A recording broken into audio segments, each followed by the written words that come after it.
एक बार दो पड़ोसी राज्यों में युद्ध छिड़ गया। बहुत भयानक युद्ध चल रहा था। युद्ध में बहुत सारे सैनिक घायल हो जाते थे। दोनों राज्यों की सेना में ऐसी कर्मचारी भर्ती किए गए थे जिनका काम था युद्धस्थल पर जाकर अपनी अपनी सेना के घायल सैनिकों की मरहम पट्टी करना और उन्हें पानी पिलाना। उनमें से एक राज्य की सेना का एक कर्मचारी था। पंडविन युद्धस्थल पर जाता और घायल सैनिकों को पानी पिलाता और उनकी मरहम पट्टी करता।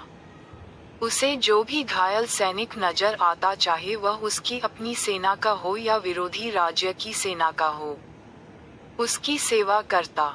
इस बात पर कुछ सैनिक ने राजा को शिकायत की कि पंडविन विरोधी राज्य के घायल सैनिकों को भी मरहम पट्टी करता और उन्हें पानी पिलाता है।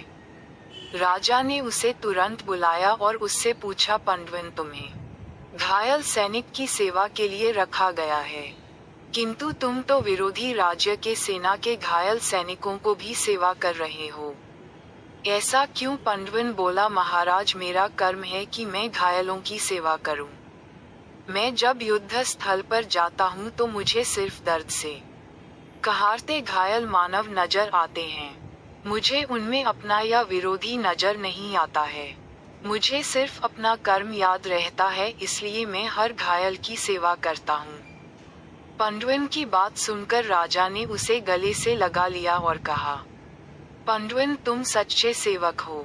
कथा का सार यह है कि सेवा अपने या पराये को देखकर नहीं की जाती।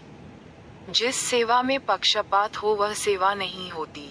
संपूर्ण मानव जाति की एक दृष्टि से सेवा ही सच्ची सेवा है। वह सहज, दयाविश और मानवता के नाते की जानी चाहिए। प्लीज लाइक, सब्सक्राइब करना।